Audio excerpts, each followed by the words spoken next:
How to fix the issue iPhone stock on home would like to send you critical alerts. Let's get started. Launch your settings app. Scroll down, head towards the option of general, scroll all the way down, click on shutdown. Now slide this icon to the right to power off your phone. After you restart your phone, your problem might be fixed. Likewise, heading towards next solution, click on the option transfer or reset iPhone. Click on reset all settings. Now enter your passcode over here and continue with the process. Now heading towards next solution, you have to first restart your device. For that, quickly press and release the volume up button. Next, quickly press and release the volume down button. Finally, press and hold the side button until you see the Apple logo. Don't release this button when you see the slide to power off slider. Keep holding the side button until Apple logo appears.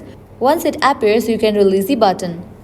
Applying these solutions, your problem is definitely gonna be fixed. So this is how you can fix iPhone stock on home would like to send you critical alerts. At the end, if you guys find this video helpful, don't forget to like, share and subscribe. Thank you.